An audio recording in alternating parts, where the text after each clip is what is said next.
The next topic is Newton's third law of motion.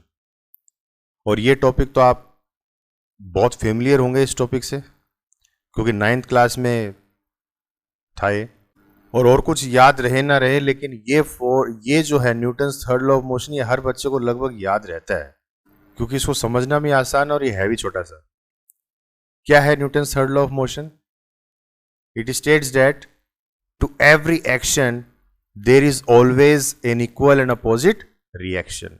कि हर एक एक्शन के पीछे या जो भी एक्शन होता है उसका हमेशा इक्वल और अपोजिट रिएक्शन होता है, ठीक है ना। तो एक्शन क्या होगा? It is nothing but force, that is there is a force in accordance with other forces which are equal and opposite in direction. तो एक्शन बेसिकली क्या है? अगर हम फोर्स की टर्म्स में देखें तो एक फोर्स ही है जो किसी दूसरे ऑब्जेक्ट के ऊपर लगता है और जो डायरेक्शन जो है वो एकदम अपोजिट होती है, ठीक है ना। Action and reaction forces always act on different bodies. तो एक्शन और रिएक्शन दोनों ही जो हैं अलग अलग बॉडीज पे एक्ट होंगे। जैसे ये ए बॉडी है और ये बी बॉडी है। इसको देखो कैसे रीड करोगे आप? Force on A due to B, force on A due to B, यानी कि ए के ऊपर जो फोर्स आ रहा है बी की वजह से, ठीक है ना। तो इसके ऊपर जो फोर्स लगेगा बी की वजह से, वो कैसे लिखा जाएगा? Force on A due to B. और ऐसे ही बी के ऊपर जो फोर्स लग रहा है ए की वजह से, वो कैसे लिखा जाएगा? Force on B due to A. और क्योंकि ये दोनों ही फोर्स मैग्नीट्यूड वाइज तो सेम होते हैं, लेकिन डायरेक्शन वाइज क्या होते हैं? अपोजिट होते हैं। तो डायरेक्शन अपोजिट है तो उसको कैसे आप शो करोगे? नेगेटिव साइन से। तो किसी एक के साथ आप नेगेटिव साइन लगा दो। तो नेगेटिव साइन यहां क्या शो कर रहा है? कि इसकी जो है डायरेक्शन अपोजिट है। तो ये चीज हमेशा याद रखनी है कि जो एक्शन और रिएक्शन होता है ये दो अलग अलग बॉडीज पे होगा, सेम बॉडी पे कभी नहीं होता। Action and reaction forces occur at the same instant of time. और ये एक्शन और रिएक्शन हमेशा उसी एक ही टाइम पे होता है ये, यानी कि जिस वक्त एक्शन होगा उसी दौरान रिएक्शन होगा। ऐसा नहीं है कि एक्शन आज हो गया और रिएक्शन कुछ टाइम के बाद हो रहा है या अगले दिन उसका रिएक्शन हो रहा है, ऐसा कुछ नहीं है। एक्शन और रिएक्शन जो है साइमल्टेनियसली एक ही टाइम पे होते हैं।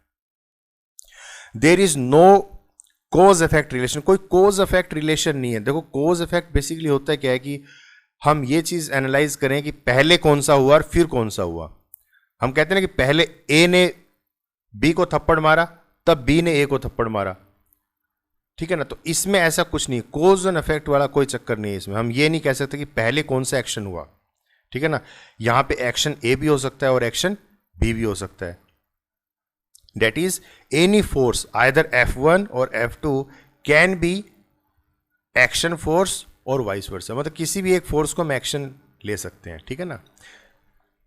जैसे A ने B के ऊपर कितना फोर्स लगाया, तो क्या है? Force on B due to A। और B ने A के ऊपर कितना फोर्स लगाया, तो force on A due to B। तो अब इसमें एक्शन कौन सा होगा? तो इसमें कोई भी एक एक्शन होगा और कोई दूसरा रिएक्शन होगा। हम ये नहीं बता सकते कि पहले ये हुआ फिर ये हुआ, ऐसा कुछ नहीं है, ठीक है ना।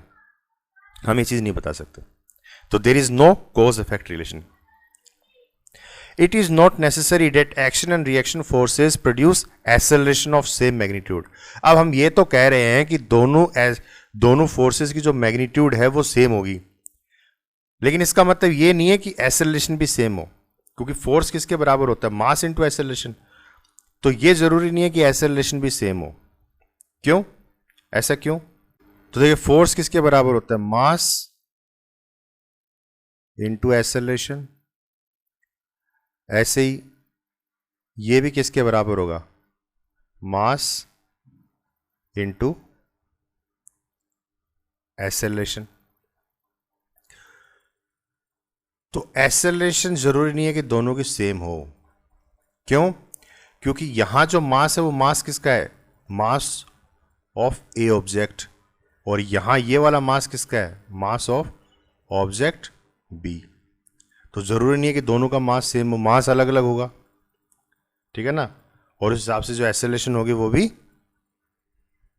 डिफरेंट हो सकती है, सेम भी हो सकती है, डिफरेंट भी हो सकती है।